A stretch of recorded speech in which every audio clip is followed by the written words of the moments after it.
السلام عليكم ورحمة الله وبركاته. اللهم يا رب يا رب يا رب وعلى سيدنا وسيدنا مولانا محمد وعلى آله وصحبه عليه. الله أكبر الله أكبر الله أكبر الله أكبر. أشهد أن لا إله إلا الله. أشهد أن لا إله إلا الله.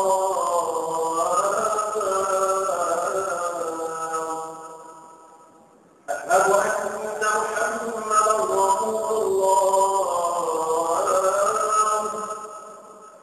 أشهد أن محمدا رسول الله.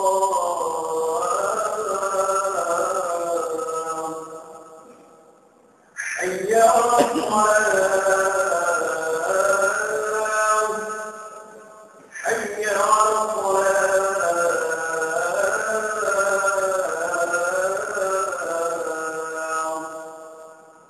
حي على الفلاح حي على الفلاح.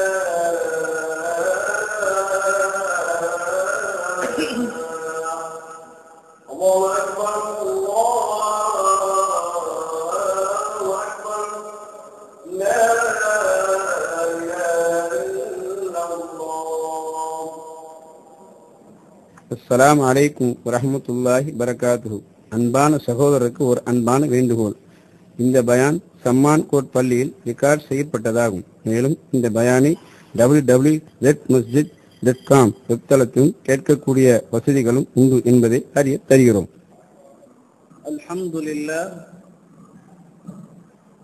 الحمد لله الذي خلق الإنسان وقد أتى عليه حين من الدهر لم يكن شيئا مذكورا، ونشهد أن لا إله إلا الله وحده لا شريك له،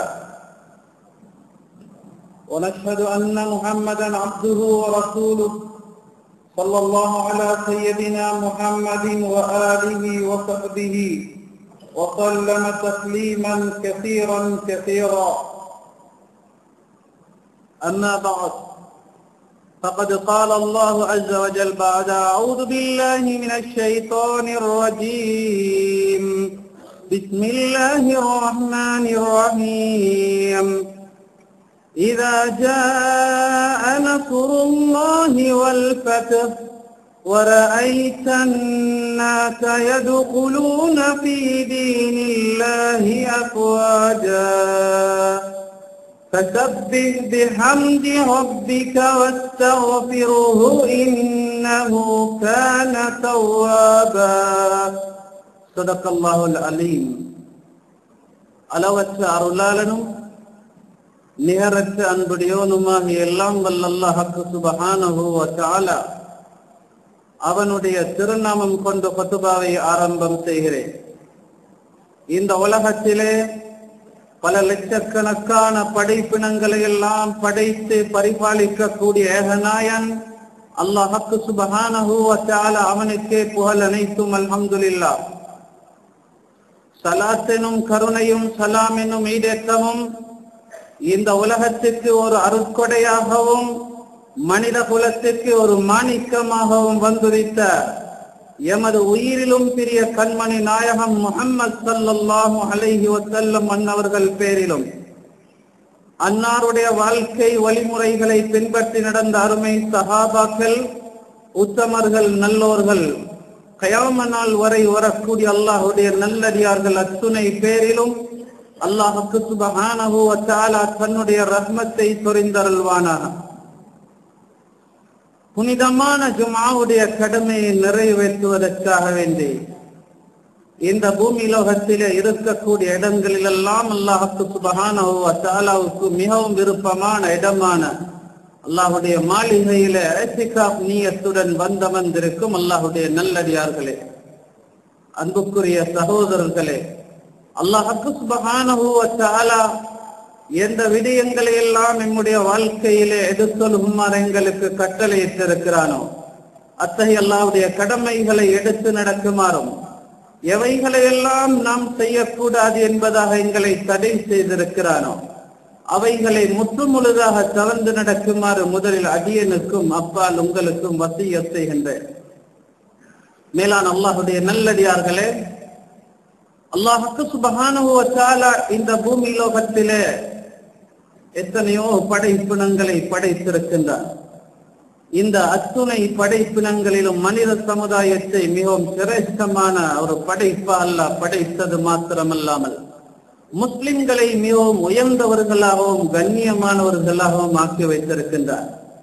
ஒரு மனிதன் அவன் முஸ்லிமாக பிறந்ததற்காக வேண்டி பிறந்ததில் இருந்து அவன் மரணிக்கும் வரையிலே அல்லாஹ்வுக்கு நன்றி செலுத்திக் கொண்டிருந்தாலும் இந்த புனிதமான மார்க்கம் தீனுல் இஸ்லாம் கிடைத்ததற்கு அவன் நன்றி செலுத்தினவனாக அவன் ஆக மாட்டார்.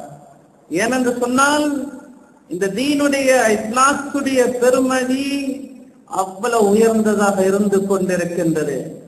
கலிமா சொன்ன மனிதர்களுக்காக வேண்டித்தான் அல்லாஹ் சுப்ஹானஹு வ தஆலா இந்த சூரியன், இந்த சந்திரன், இந்த முழு உலகத்துடைய ஆட்சியையுமே வைத்திருக்கிறான் என்று சொன்னால் ஒரு முஸ்லிமுடைய பெருமதி அல்லாஹ்விடத்தில் எவ்வளவு உயர்ந்ததாக இருந்து கொண்டிருக்கிறது என்பதை நாம் சற்று சிந்திக்க வேண்டும். எனவே இந்த முஸ்லிம்களுக்கு நல்ல வாழ்க்கையை அறிமுகம் செய்வதற்கு அல்லாஹ் சுப்ஹானஹு வ தஆலா உலகத்தில் பல நபிமார்களையும் பல ரசூல்மார்களையும் அனுப்பி வைத்தார். இந்த அத்துணை நபிமார்களிலும் ரசூல்மார்களிலும் மிகவும் சிறந்தவர்களாக இறுதியானவர்களாக எங்களுடைய தலைவர் முஹம்மது முஸ்தபா ஸல்லல்லாஹு அலைஹி வஸல்லம் அவர்களை அல்லாஹ் உலகத்துக்கு ஒரு அருட்கொடையாக அனுப்பினார். வமா அர்ஸல்னாக இல்லா ரஹ்மத்தல் லில் ஆலமீன்.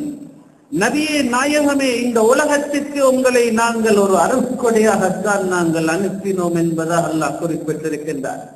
அது மட்டுமல்ல, நபி முஹம்மது ஸல்லல்லாஹு அலைஹி வஸல்லம் அவர்கள் கிறிஸ்துக்கு பின் 571வது ஆண்டு மக்கா முக்கர்ரமாவிலே ரபியுல் அவ்வல் மாதம் பிறை 12வது நாள் திங்கட்கிழமை அவர்கள் உலகத்துக்கு அவதரிக்கின்றார்கள். அல்லாஹ் சுப்ஹானஹு வ தஆலா நபி நாயகம் ஸல்லல்லாஹு அலைஹி வஸல்லம் அவர்களுடைய வாழ்க்கையில எங்களுக்கு அழகான முன்மாதிரியை வைத்திருக்கின்றார். ஒரு மனிதன் பிறந்ததிலிருந்து மரணிக்கும் வரையிலே அவனுடைய வாழ்க்கையிலே நடைபெறக்கூடிய எல்லா கட்டங்களிலும் அந்த மனிதன் எப்படி தன்னுடைய வாழ்க்கையை அமைக்க வேண்டும் என்ற அழகான வாழ்க்கை வழிமுறைகளை நபிகள் நாயகம் ஸல்லல்லாஹு அலைஹி வஸல்லம் அவர்கள் கற்றுக் கொடுத்தது மாத்திரமல்லாமல் அதை செயல்படுத்தி இருக்கின்றார்கள். இந்த அடிப்படையிலே தான் இந்த உலகத்திலே மிகச்சிறந்த பொறுப்புள்ள ஒரு குடும்ப தலைவராக நபி முஹம்மது ஸல்லல்லாஹு அலைஹி வஸல்லம் அவர்கள் இருந்திருக்கின்றார்கள். கணவன் மனைவிமா எப்படி அவர்களுடைய குடும்ப வாழ்க்கையை அமைக்க வேண்டும், எப்படி தன்னுடைய குடும்பத்தை வழிநடத்த வேண்டும், பிள்ளைகளை எப்படி வளர்க்க வேண்டும் என்ற இன்னொரு குடும்ப விடயங்களை அவர்கள் சொன்னது மாத்திரமல்லாமல் செய்தும் காட்டியிருக்கின்றார்கள். இதே போன்றுதான் அவர்கள் சிறந்த நாணயமுள்ள ஒரு வியாபாரியாக, உண்மையான ஒரு வியாபாரிக்கு இருக்க வேண்டிய உண்மை, நியாயம், நம்பிக்கை ஆகிய குணங்கள் அத்துணையும் நபி முஹம்மது ஸல்லல்லாஹு அலைஹி வஸல்லம் அவர்களுடைய வாழ்க்கையிலே பிரதிபலித்திருக்கின்றன. இதனாலேதான் அன்னை ஹதீஜா நாயகி ரலியல்லாஹு அன்ஹா அவர்கள் நபி முஹம்மது ஸல்லல்லாஹு அலைஹி வஸல்லம் அவர்களை தன்னுடைய வியாபார முகவராக ஆக்கினது மாத்திரமல்லாமல் தன்னுடைய கணவனாக அவர்கள் தேர்ந்தெடுத்தார்கள். இதே போன்றுதான் அவர்கள் ஒரு நீதி வலுதாக, ஒரு நீதிபதியாக அவர்கள் இருந்திருக்கின்றார்கள். வழக்குகளை விசாரித்து வரக்கூடிய பிரச்சனைகளை நிலைமையில் இருந்து தீர்ப்பு செய்யக்கூடியவர்களாகவும் இருந்திருக்கிறார்கள். முஸ்லிம்களுக்கும் முஸ்லிம் அல்லாதவர்களுக்கும் தீர்ப்பு வரக்கூடிய கட்டத்திலும் கூட யூதனுக்கு சார்பாக இருந்த அந்த தீர்ப்பை முடிவு செய்து முஸ்லிம்கள் எப்பொழுதும் நடுநிலைமையை கையாளக்கூடியவர்கள், நீதத்தை நிலைநாட்டக்கூடியவர்கள் என்ற விடயத்தை நபி நாயகம் ஸல்லல்லாஹு அலைஹி வஸல்லம் அவர்கள் காட்டிச் சென்றார்கள். இதே போன்று ஒரு சிறந்த சீர்திருத்தவாதியாக அவர்கள் இருந்திருக்கின்றார்கள். அரேபிய நாட்டில் நிலவிய அனாச்சாரங்களையும் மூட நம்பிக்கைகளையும் மூட பழக்க வழக்கங்களையும் மிகக்குரிய காலத்தில் இருந்த இடம் தெரியாது ஒளித்து கட்டிய பெருமையும் நபி முஹம்மது ஸல்லல்லாஹு அலைஹி வஸல்லம் அவர்களை தான் சார்ந்திருக்கின்றது. விபச்சாரம், குடி, சூது ஆகிய தீய பழக்க வழக்கங்களை இருந்த இடம் தெரியாது ஒழித்தார்கள். கொஞ்சமும் அஞ்சாது பஞ்சமா பாதகத்திலே ஈடுபட்ட அந்த மனிதர்களை மனித புனிதர்களாக மாற்றினதும் நபி முஹம்மது ஸல்லல்லாஹு அலைஹி வஸல்லம் அவர்களுடைய அந்த 63 வயதுடைய காலத்திலாகத்தான் இருந்து கொண்டிருக்கின்றது. எனவே அவர்கள் எப்படி இந்த புனிதமான ரபியுல் அவ்வல் மாதத்திலே பிறந்தார்களோ இதே போன்றுதான் இந்த புனிதமான மாதத்திலே தான் இந்த உலகத்தை விட்டும் பிரிந்து சென்றிருக்கிறார்கள். எனவே நபியுடைய பிறப்பை நினைக்கக்கூடிய ஒவ்வொரு முஸ்லிமும் நபியுடைய வாழ்க்கை வழிமுறைகளை பின்பற்றி நடப்பதற்கு ஆசைப்படக்கூடியவர்களும் நபி அவர்களுடைய இறுதி கடைசி கட்டம் எப்படி இருந்திருக்கிறது என்பதையும் அறிந்து வைத்திருப்பது மிக முக்கியமான ஒன்றாக இருந்து கொண்டிருக்கின்றது.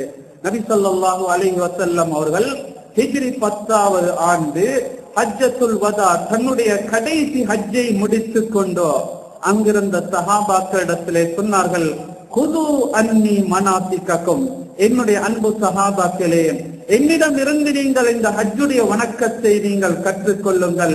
இந்த வருடத்திற்கு பிறகு எனக்கு ஹஜ்ஜி செய்யக்கூடிய சந்தர்ப்பம் கிடைக்க மாட்டாது என்பதாக சொன்னார்கள். இதுவும் நபி அவர்கள் இந்த உலகத்திலிருந்து மரணிக்க போகின்றார்கள் என்பதற்கு அடையாளமாக இருந்தது. இதே போன்றுதான் ஹஜ்ரத் முஆத் இப்னு ஜபல் ரலியல்லாஹு அன்ஹு அவர்களை நபி ஸல்லல்லாஹு அலைஹி வஸல்லம் யமன் நாட்டுக்கு அனுப்பும் போது சொன்னார்கள், யா முஆத் இன்னக அஸா அல்லா தல்கானி பஅத ஆமி ஹாதா, முஆதே, இந்த வருடத்துக்கு பிறகு நீங்கள் என்ன சந்திக்க மாட்டீர்கள். நீங்கள் யமனிலிருந்து திரும்பி வரும்போதோ இது இந்த மஸ்ஜிதுன் நபவியில என்னுடைய கபருக்கு பக்கமாகத்தான் நடந்து செல்வீர்கள் என்பதாக சொல்லி வைத்தார்கள். இதே போன்றுதான் நபி ஸல்லல்லாஹு அலைஹி வஸல்லம் அவர்கள் ஃபாத்திமா நாயகி அவர்களை அழைத்து சொன்னார்கள், ஃபாத்திமாவே, ஹஜ்ரத் ஜிப்ரீல் அலைஹிஸ்ஸலாத்து வஸ்ஸலாம் அவர்கள் ஒவ்வொரு வருடமும் ரமலானுடைய காலத்துல ஒரு தடவை குர்ஆன் ஓதி காண்பிப்பாங்க. ஆனால் இந்த வருடம் 2 தடவைகள் குர்ஆன் எனக்கு ஓதி காண்பித்தாங்க. இது என்னுடைய அஜல் நெருங்கி விட்டது என்பதற்கு அடையாளம் என்பதாக சொன்ன போதோ ஃபாத்திமா நாயகி ரலியல்லாஹு அன்ஹா அழ ஆரம்பிக்கின்றார்கள். இதே விதமாக முஹர்ரமுடைய மாதமும் கழிகின்றது, சஃபருடைய மாதமும் கழிந்து கொண்டு செல்கின்றது. ஹிஜ்ரி 11வது ஆண்டு சஃபருடைய மாதம் பிறை 28வது நாள் நபி முஹம்மது ஸல்லல்லாஹு அலைஹி வஸல்லம் அவர்கள் ஜன்னத்துல் பகீயிலே ஒரு ஜனாசாவிலே கலந்து கொண்டு திரும்பி வருகின்றார்கள். வரக்கூடிய நேரத்திலே தலைவலியும் காய்ச்சலும் அவர்களுக்கு ஏற்பட ஆரம்பிக்கின்றது. அன்புக்குரிய சகோதரர்களே, நபி ஸல்லல்லாஹு அலைஹி வஸல்லம் அவர்கள் மரணிக்கும் வரையில சுமாராக 13-14 நாட்கள் 2 கிழமைகளாக இதே தலைவலியோடோ இதே காய்ச்சலோடோ அவர்கள் இருந்து கொண்டிருக்கின்றார்கள். இப்பொழுதோ அவர்கள் மரணிப்பதற்கு ஒரே ஒரு கிழமை, 7 நாட்கள் தான் மீதமாக இருக்கின்றது. இப்பொழுது நபி முஹம்மது ஸல்லல்லாஹு அலைஹி வஸல்லம் அவர்களுடைய கண்கள் இருந்து கண்ணீர் வடித்துக் கொண்டிருக்கின்றார்கள். சஹாபாக்களும் நபி அவர்களை பார்த்து அழ ஆரம்பிக்கின்றார்கள். நபியுடைய மனைவிமார்களும் நபி அவர்களை சூழ்ந்து கொண்டிருக்கிறார்கள். இப்பொழுது நபி அவங்க கேட்கிறாங்க, ஐன அன கதன், நாளைக்கு நான் எந்த மனைவியுடைய வீட்டுக்கு போக என்னுடைய தேனாக என்னுடைய அந்த முறையாக இருக்கிறது என்று கேட்கும் போதோ அத்துணை மனைவிமார்களும் சொன்னார்கள், இல்லை யா ரசூலல்லாஹ், உங்களால இப்பொழுது நடக்க முடியாமல் இருக்கின்றது, நீங்கள் எங்கு விருப்பமோ அங்கு உங்களுக்கு இருந்து கொள்ளலாம் என்று சொன்ன போதோ அன்னை ஆயிஷா ரலியல்லாஹு அன்ஹா அவர்களுடைய வீட்டை தேர்ந்தெடுக்கின்றார்கள். இப்பொழுது ஃபதுல் இப்னு அப்பாஸ் ரலியல்லாஹு அன்ஹு, ஹஜ்ரத் அலி ரலியல்லாஹு அன்ஹு அவங்க 2 பேருடைய துணையோடும் ஆயிஷா நாயகி ரலியல்லாஹு அன்ஹா அவர்களுடைய வீட்டுக்கு நபி ஸல்லல்லாஹு அலைஹி வஸல்லம் சென்றார்கள். இப்பொழுது மனைவிமார்கள் குல் அஊது பிரப்பில் ஃபலக், குல் அஊது பிரப்பின் நாஸ் போன்ற சூறாக்களை இன்னும் என்ன துஆ இருக்கின்றதோ எல்லாம் நபி அவர்கள் மீது ஓதுகின்றார்கள். இப்பொழுது நபி ஸல்லல்லாஹு அலைஹி வஸல்லம் அவர்கள் இந்த உம்மத்தினர்களுக்கு, என்னுடைய உம்மத்தினர்களுக்கு சலாம் உண்டாவதாக, என்னை விட்டு பிரிந்த அந்த சஹாபாக்களுக்கும் சலாம் உண்டாவதாக என்று குறிப்பிட்டுக் கொண்டிருக்கின்றார்கள். இதே விதமாக இருக்கும் போதோ மரணிப்பதற்கு 5 நாட்கள் தான் இருக்கின்றது. காய்ச்சலும் கூடிக்கொண்டே செல்கின்றது. ரபியுல் அவ்வல் மாதம் பிறை 7வது நாள் புதன்கிழமையாக இருக்கின்றது. இப்பொழுது நபி ஸல்லல்லாஹு அலைஹி வஸல்லம் சொல்கின்றார்கள், என்னுடைய அன்பு சஹாபாக்களே, இந்த மதீனா முனவ்வராவிலே இருக்கக்கூடிய 7 வெவ்வேறான கிணறுகளுக்கு நீங்கள் சென்று 7 தோல் சுருத்திகளை சுமந்து கொண்டு சென்று அவைகள்ல தண்ணீர் எடுத்து கொண்டு வந்து என்னை ஒரு இடத்துல நீங்கள் குளிப்பாட்ட வேண்டும் என்று சொன்ன போதோ இதே விதமாக சஹாபாக்கள் அந்த தோல் சுருத்திகளை எடுத்துக்கொண்டு வந்து நபி ஸல்லல்லாஹு அலைஹி வஸல்லம் அவர்களை குளிப்பாட்டுகின்றார்கள். இப்பொழுது சிறிது சுகம் கிடைக்கின்றது. அவர்கள் இந்த சுகம் கிடைத்த நேரத்தில் இப்பொழுது மிம்பரின் பக்கமாக வருகின்றார்கள். மிம்பரில் உட்கார்ந்து கொண்டோ இந்த உம்மத்தை பார்த்து கடைசியாக நபி ஸல்லல்லாஹு அலைஹி வஸல்லம் அவர்கள் இந்த உம்மத்துக்கு மிம்பரில் வைத்து செய்த உபதேசம் இப்ப பேசுகின்றார்கள். அல்ஹம்துலில்லாஹ் என்று குத்பாவை இப்பொழுது அல்லாஹ்வை புகழ ஆரம்பித்திருந்தார்கள். அல்லாஹ்வை எப்படி புகழ முடியுமோ அப்படி புகழ்ந்து விட்டு சொல்கின்றார்கள், லஅனத்துல்லாஹி அலல் யஹூதி வன் நஸாரா, இந்த யஹூதி நஸாராக்கள் மீது நாசம் உண்டாகட்டு, அல்லாஹ்வுடைய சாபம் உண்டாகட்டு. இத்தகது குபூர் அன்பியாஇஹிம் மஸாஜித், எப்பொழுதோ அவர்களுடைய நபிமார்கள் உலகத்திலிருந்து மரணித்தார்களோ அவர்களுடைய கபர்ஸ்தான்களை வணக்க ஸ்தலங்களாக ஆக்கிவிட்டார்கள். என்னுடைய அன்பு சஹாபாக்களே, நான் மரணித்து விட்டால் என்னுடைய கபரை நீங்கள் யாரும் வணக்க ஸ்தலங்களாக மாற்றக்கூடாது என்பதாக சொல்லிவிட்டு ஹஜ்ரத் அபூபக்கர் சித்திக் ரலியல்லாஹு அன்ஹு அவர்களுடைய சிறப்புகளை எல்லாம் சொல்ல ஆரம்பிக்கின்றார்கள். பிறகு அன்சாரிகளுடைய சிறப்புகளை சொல்லிவிட்டு நபி ஸல்லல்லாஹு அலைஹி வஸல்லம் சொல்கின்றார்கள், நானும் உங்களை போன்ற ஒரு மனிதராக இந்த பூமி லோகத்திலே வாழ்ந்திருக்கின்றேன். எனவே நான் யாருக்காவது வீணாக விளையாட்டுக்காக அடித்திருந்தாலும் இதோ என்னுடைய முதுகிலே அவர் பழி வாங்கிக் கொள்ளட்டும் என்று சொல்கின்றார்கள்.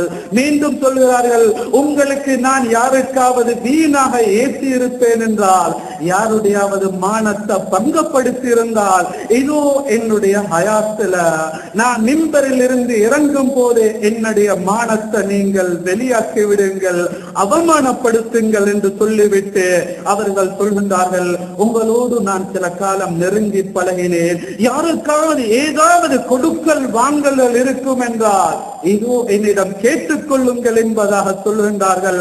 அவைகளை எல்லாம் சொல்லிவிட்டு சொல்கின்றார்கள், யாராவது வெளிநாட்டுகள் இருந்து தூதுவர்கள் வருவார்கள் என்றால் நான் எப்படி ஹயாத்தோடு இருக்கும் போது அவர்களை வரவேற்று கண்ணியப்படுத்தினேனோ இது மாதிரி நீங்களும் அந்த தூதுவர்களை வெளிநாட்டிலிருந்து வரக்கூடிய மக்களை கண்ணியப்படுத்துங்கள் என்பதாக சொல்லிவிட்டு உங்களுக்கு மத்தியில 2 விஷயங்களை விட்டுவிட்டு செல்கின்றேன். ஒன்று குர்ஆனாக இருக்கின்றது, அடுத்தது என்னுடைய வழிமுறை, என்னுடைய சுன்னா, என்னுடைய ஹதீஸாக இருந்து கொண்டிருக்கிறது.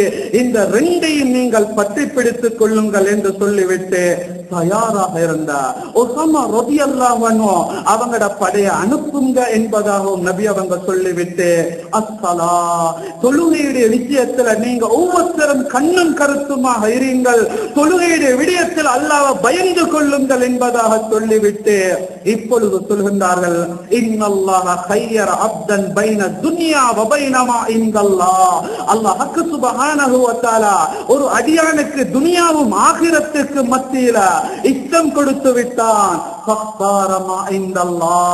அந்த அடியார் அல்லாஹ்விடம் இருக்கக்கூடிய ஒன்றை தேர்ந்தெடுத்து விட்டார் என்று சொன்ன நேரத்தில் ஹஜ்ரத் அபூபக்கர் சித்திக் ரலியல்லாஹு அன்ஹு அவர்கள் தேம்பி தேம்பி அழ ஆரம்பிக்கின்றார்கள். இப்பொழுது